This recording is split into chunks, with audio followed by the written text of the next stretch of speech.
This is Scotty G and Friends on 97.5, the KSL Sports Zone. 97.5, the KSL Sports Zone. Hope you're all having a tremendous day. I know I am because I get to talk to this guy who I would like to think is where he is right now because he got a start in sports radio. It's Morgan Scalley, head coach of the University of Utah. Coach, how are you? Dude, everything good that happens, I credit. Everything good that happens to me, I credit to the zone. My time with Scotty G, okay, Alema, the Red and Blue show. Oh, yeah. That was the best. Oh, man, we had some good times, didn't we? Yes. I can't believe how time flies. I was talking to Lloyd. It's unreal how time flies, and I'm mad that Hans isn't with you right now. I love that dude, and he did such a great job, and I wish him nothing but the best on his journey, but what a good dude. I know that you guys became super tight, and I just think he did an unreal job. Yeah, and well, just know, the seat is always open for you. But I know you got a little bit on your plate right now. Going from, the coach in waiting thing's been in play for a little bit, and so you've always known this has been ultimately the destination. But now it's here. Do you still feel like you're drinking from a fire hose? No, it's slowed down a little bit. Obviously, that first month was just crazy because of how things unfolded, and all of a sudden you're coaching the bowl game, but the biggest thing for me was getting the right hires, the guys in the building, and then I knew that everything would take care of itself in terms of everyone pulling the same direction and everyone on board with getting the best group of players that we could get. And I think we did a very good job both in the portal and also retaining our players. That's a big part right now of college football is the retention. You're recruiting your own players. It seems like every at least it was one portal window instead of two this go around. But I'm very excited about the guys we have in the building. It's been a very good start to the off season. The weightlifting program is elite right now with Greg Argist and his staff and what they're doing. And we're just getting ready for spring ball, brother. I love it. So when you have an opportunity to build your staff, and I know that there's some guys that you brought in and that you're excited about, but what's a Morgan Scalley coach like? What are you looking for? We know what you look for in players, but what are you looking for in a coach? Are they somewhat similar characteristic types?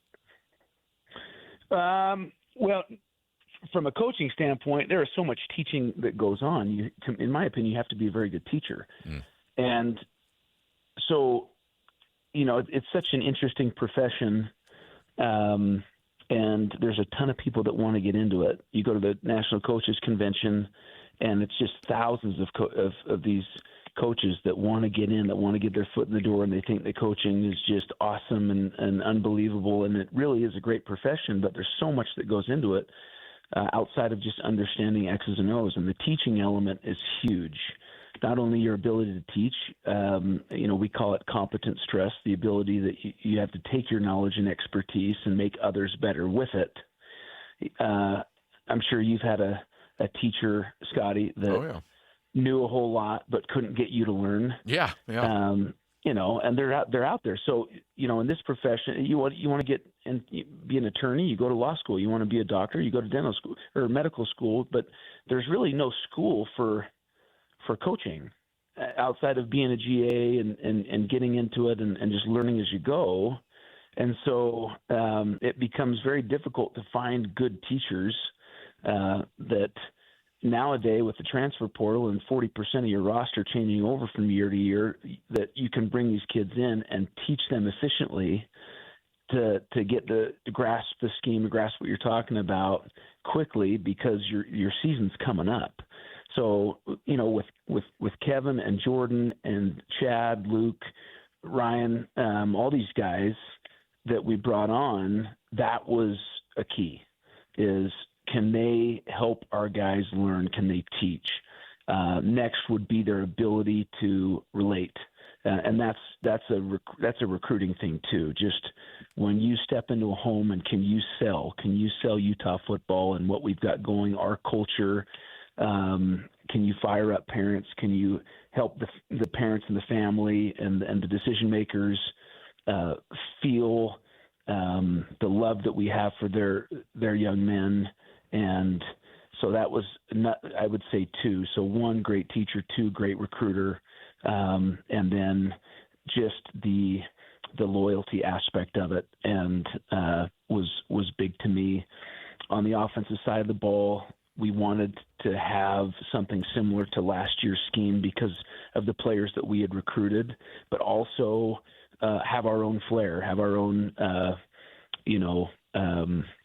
stamp on it. And that's what McGiven has done anywhere he's been. He's been in multiple offenses, so has the creativity to use the personnel that we have, not forcing our players to fit inside of just one scheme, but the ability we have to adapt and be innovative.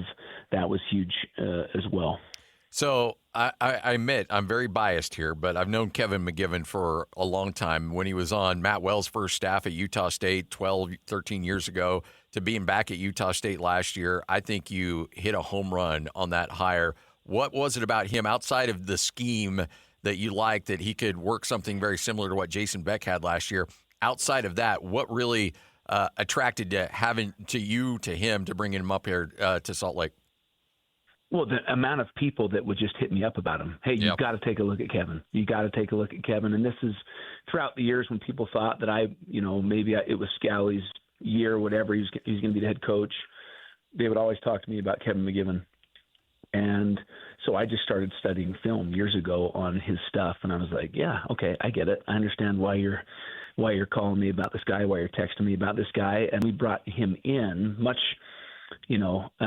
like I do. I like to do this with hires, is getting them in front of multiple people, because I can have an idea of what I'm looking for. And I may have my blinders on and not see or feel or hear the things that maybe others do. And so I had our entire staff that was here remaining, because a bunch of our guys had taken off to Michigan already, but the remaining staff that we had sit in on this interview, and he was just awesome. Just the ability he had to talk scheme in a way that helped everyone in the room understand, he knows how to attack defenses at different levels. He knows how to use personnel. He was very eloquent, very straight to the point, not a lot of fluff. And so I just loved his interview, and he just very well spoken. Plus, he's a tough guy, man. Yeah. He's an all-state wrestler, state champion wrestler, and people call him Mac G. How cool is that? I didn't know that. I have. Well, I did not know that, but I know that now. Let's flip to the other side. How hard is it going to be? Colton Swan, no-brainer, and I'm so glad he got that opportunity and that you gave him the DC job. How hard is it for you to allow him to do his job when that was your job, but you've got all these other responsibilities? Are you going to have a hard time not sneaking into that room and seeing what he's up to? Oh, no. I'm spending the majority of my time in the offensive room telling the offense, okay, here's how you beat this. Yeah. Here's what gives them trouble. And Swan's mad at me. Swan's walking around the facility just upset at Scalley for all the stuff that I'm doing on the offensive side of the ball. But I have just complete trust and confidence in not only Swan, but Coach Shaw, Luther, that Derek Odom, who I coached under, was able to watch coach as the safeties coach here at Utah. Inoke, just an amazing mind. So all the confidence in the world in them, and I'm here as a sounding board, much like Kyle was for me. I just want to make sure that I empower them, and I'm not a micromanager. And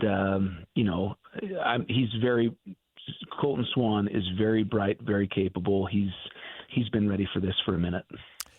Morgan Scalley, new head coach of the University of Utah, joining us right here on 97.5, the KSL Sports Zone. Morgan, it's just been so much fun to watch you and get to know you throughout the years. You're such a good human being. how hard is it to, when you've got so many, you've been around this profession for a long time, I can't imagine what it's like to have people call you up and say, hey, congratulations on the job. Hey, by the way, I'm available. I bet that's really hard when you have a lot of connections, but yet you really don't have spots for people. Yeah, but at the same time, it's great that they feel comfortable calling. Yeah. And so as long as you're upfront with people and you let them know kind of what you're looking for, you definitely have tough conversations, particularly with people that that you've either worked with before, coached under. Those can be tough when particularly they feel like they can add quite a bit of value to what you're doing.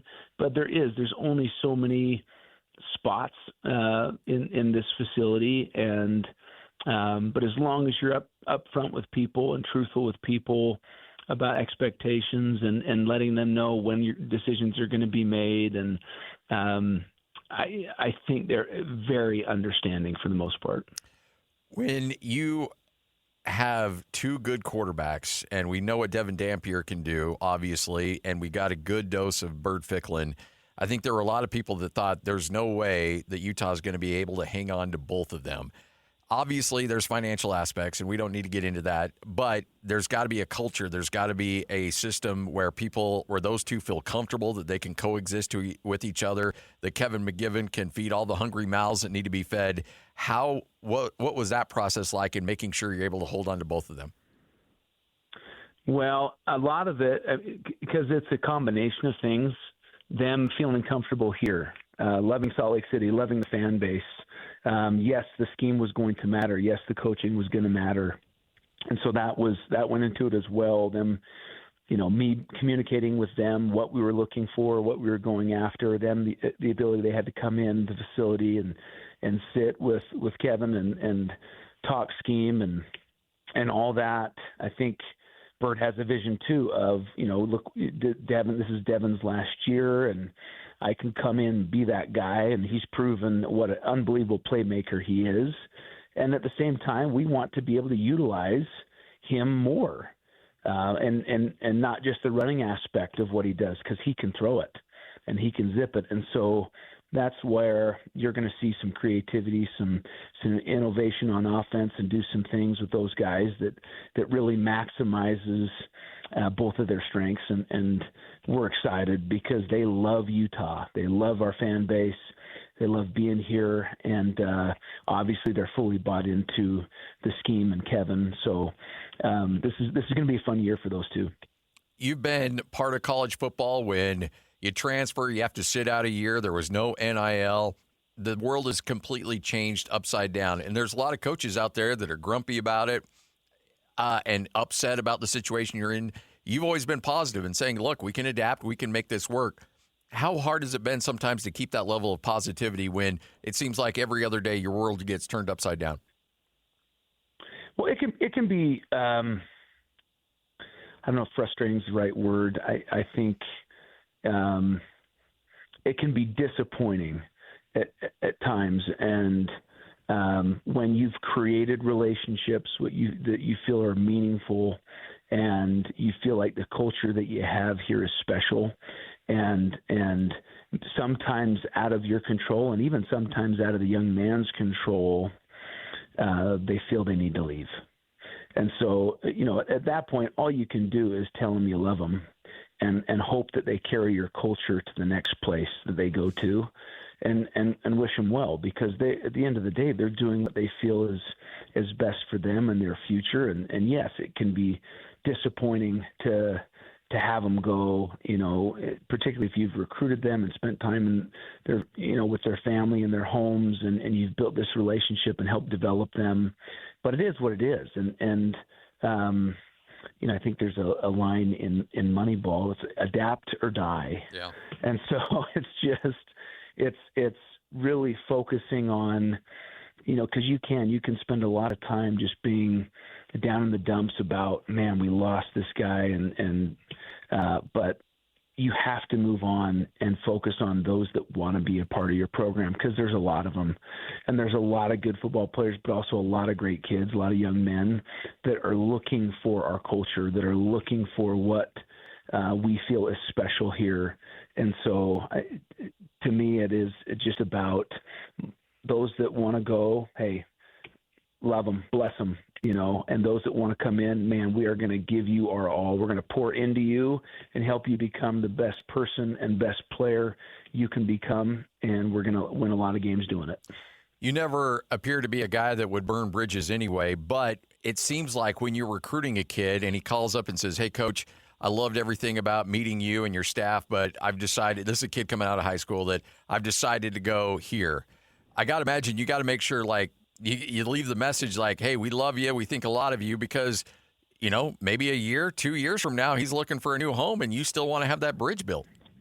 Absolutely. And I mean, we've seen it with so many players, so many different players throughout the years. Kylie Fitz, who ended up going to UCLA, a Miles Battle that goes to Ole Miss, Francis Bernard, Logan Fano to BYU. I mean, just all over the place. Levani Demuti to Stanford, guys that you recruit, that you pour into, and they, for whatever reason, they feel like another spot is better for them.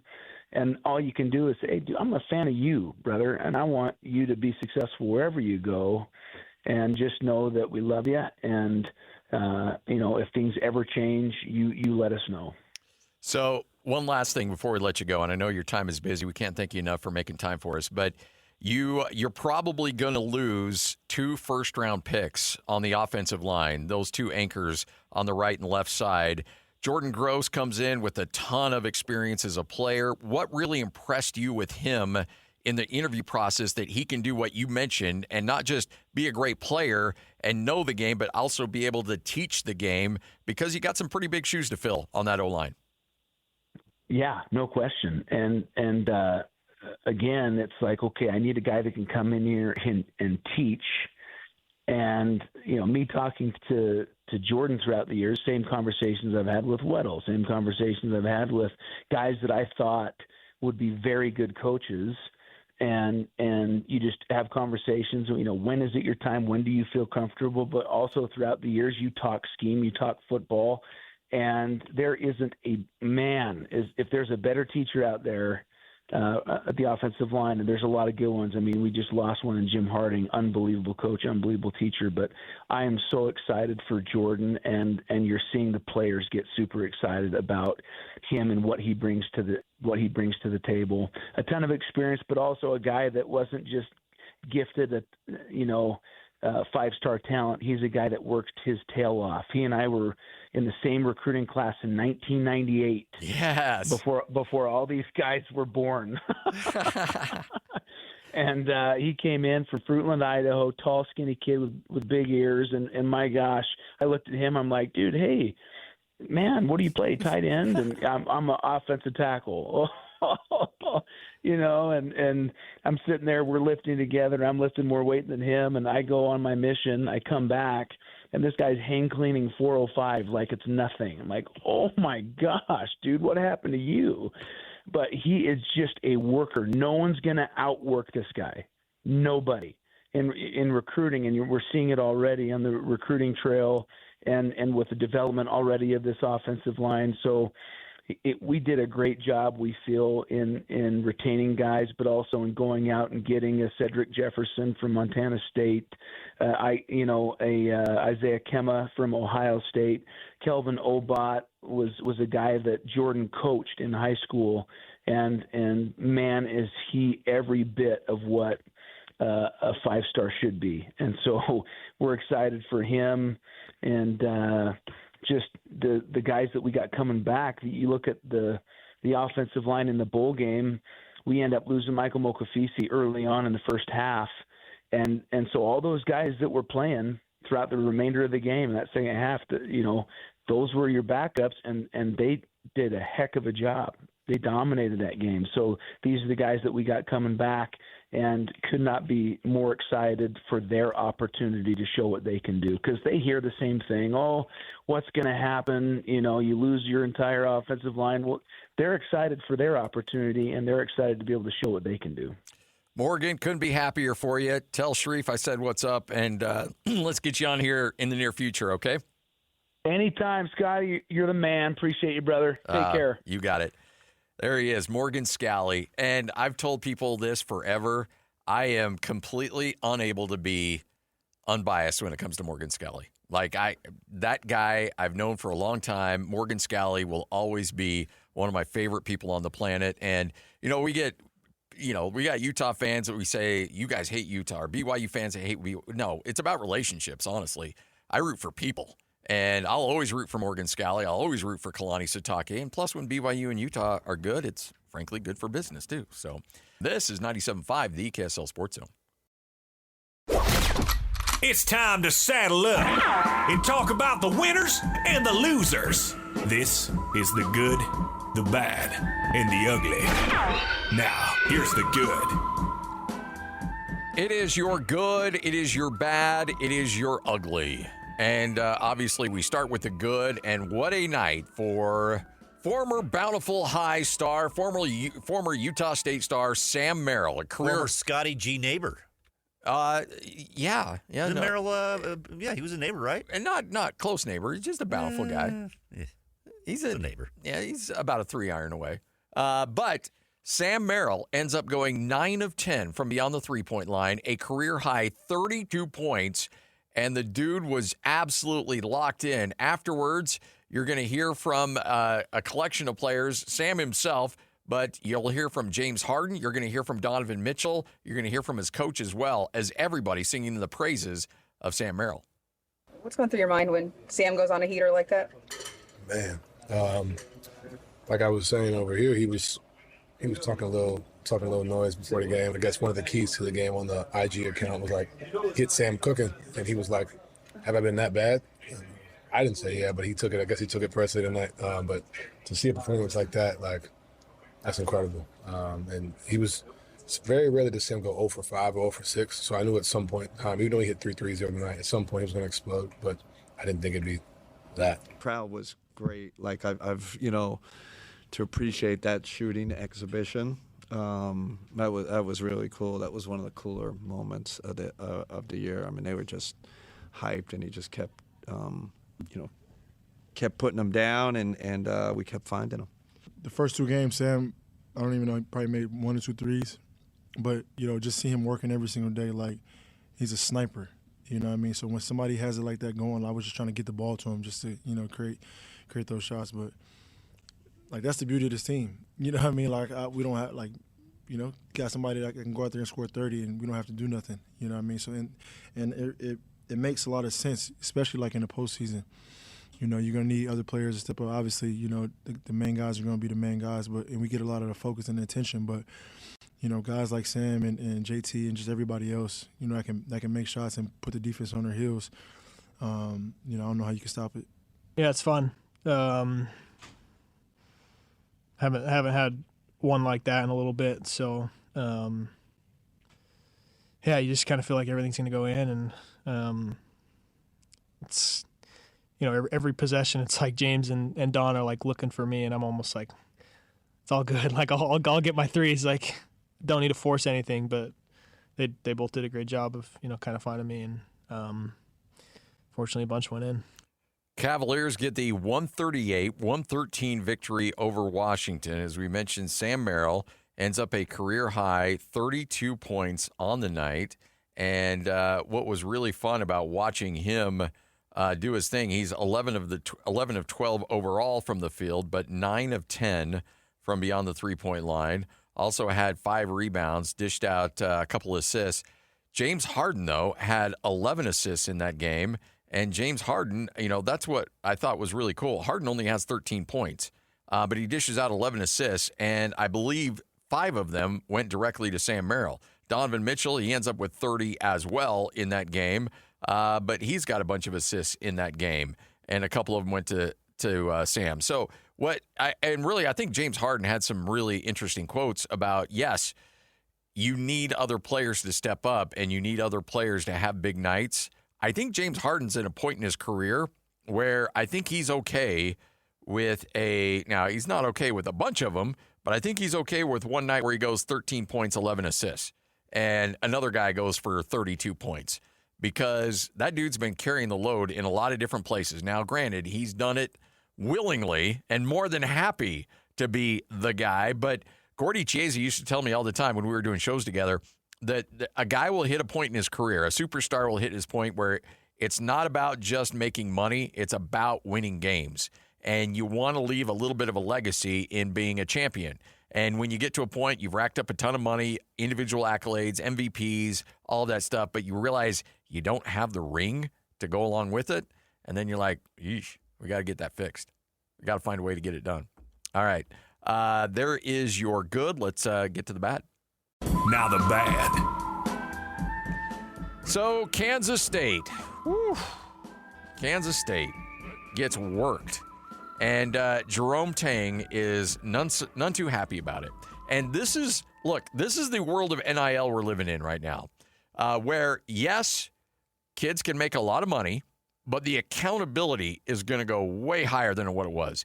And don't think for a second, I don't think, had everything else been the same, I don't think Jerome Tang goes off on his team 5 years ago like he does in this situation you're about to hear right now. Because there's this unwritten rule where, hey, look, they're amateurs. They're not making any money. They're just getting their education. You treat them a little bit more like kid gloves, especially in the media. Now, behind the scenes, you can rip the kid apart. But to the media, you got to take a little bit of a more softer approach. Well, now these kids are making millions of dollars, and you have had to go out and fundraise for them to get them those dollars. And so when they don't play well and you lose to Cincinnati 91-62, well, yeah, you're going to get hot and you're going to be really upset. Here's Jerome Tang after that game. Hey, I'm gonna honor Christ like I always do. Blessed to do this, but this was embarrassing. These dudes do not deserve to wear this uniform. There will be very few of them in it next year. I'm embarrassed for the university. I'm embarrassed for our fans, our student section. You know, it is just ridiculous. We got practice at 6 a.m. tomorrow morning, and we will get this thing right. I have no answer and no words. So y'all got two questions. So whoever want to ask two questions, I'll answer them to the best of my ability right now. But right now, like I'm like pissed, and this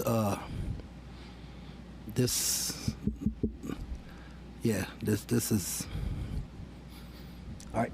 Questions. I guess it just kind of comes with puzzling if you look at your road and home splits. The last 4 road games have been down the wire and you run off the court. Just kind of explain that. Yeah, I don't know. I asked the staff this week that same question, and they said that more the opponents. You play.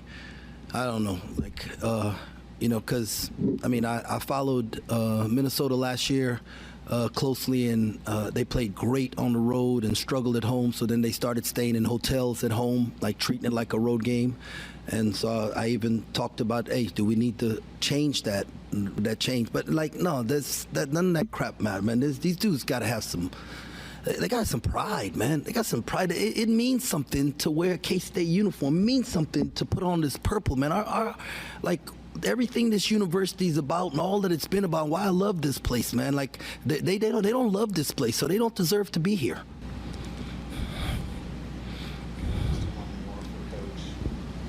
Just what did you make of the student section with paper bags on their heads? Yeah, I'd wear a paper bag too if I was them. Thanks a lot, fellas. God bless. All right. There's a lot to unpack there because there's obviously you feel the frustration.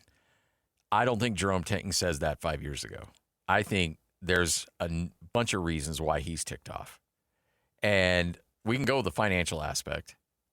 He didn't say that out loud, but he said it because there's two things there. Number one, he doesn't feel like there's any loyalty to the school. And really, he's right because it's impossible to develop loyalty and love for a school when you're there on campus for maybe 7 months, if that. And so you're asking somebody to represent the purple and represent the school, when in reality, they're probably taking 2 or 3 classes online, and they're done. Like they're one and done. Mercenaries. They're all mercenaries mercenaries. now. Yeah, like you know what? It's one thing when you grow up in a country and you're asked to fight for your country. Well, you bleed red, white, and blue. But if you just brought a bunch of people for hire and said, "Hey, fight for our country," like, okay, I will because you're paying me. But honestly, I'm more worried about staying alive than I am dying for my country. You just can't. And Morgan Scalley kind of touched on this as well. You really don't have the time that you had. Morgan Scalley, came to Utah, went on a mission, came back, and just worked his way up the food chain to the point where he was an all-conference safety and ended up leading a team to remarkable achievements. But that didn't happen overnight, okay? It was a lengthy process, and through that process, he developed a love for the tradition and honoring the logo and honoring the team that he fought for and everything that came along with it. You don't get that these days. These kids, yes, are mercenaries. But the problem is it works both ways, because Jerome Tang's not thrilled because these guys don't love Kansas State. Well, guess what he's going to do? He just said it. He said, you know what? These guys don't deserve to wear the jersey, and very few of them will be back next year. So you as a coach are also part of the problem, because you're cutting dudes loose. You're not allowing guys the opportunity to grow and develop a love for the school, because you get beat by Cincinnati, you're worried about your job, so what are you going to do? I need a new roster. So you cut everybody loose, which you can do well within the rules, and so you're trying to harbor loyalty when you yourself, when something goes wrong, you're not necessarily about loyalty either. And that's just, and I'm not mad at Jerome Tang, I'm not mad at the players, it's just the system now. It's just how it is. A coach, look, he's not invested in you for 4 or 5 years. If you're not producing after year 1, you're out. You, on the other hand, you produce well above your station, then you're probably out to go chase the dollar bill somewhere else or get more opportunities somewhere else. So we've just harbored that kind of culture right now in college athletics, where we're all upset that nobody has that undying love for their school. But what have we done to help foster that? Nothing. And Jerome Tang he's talking about players, he's not going to be there. I mean, his first year with K-State. Awesome. Phenomenal. Elite Eight, lost to FAU. Second year, they lost in the NIT in the first round to, I think, Iowa, and then hasn't been back since. This has been going downhill since his first season. He's not going to be back. Yeah, that first year, he was kind of the golden child of college football. Absolutely. Made that Elite Eight run. Yeah. All right, 97.5, the KSL Sports Zone, coming up at 2:05. The great Tony Jones. TJ, you had to move to Philly. I got an empty seat here. Could have been yours. But no, you got to move to Philadelphia. But he was in town yesterday for the Jaren Jackson press conference. I believe he still is in town. We will talk to him coming up at 2:05, 97.5, the KSL Sports Zone.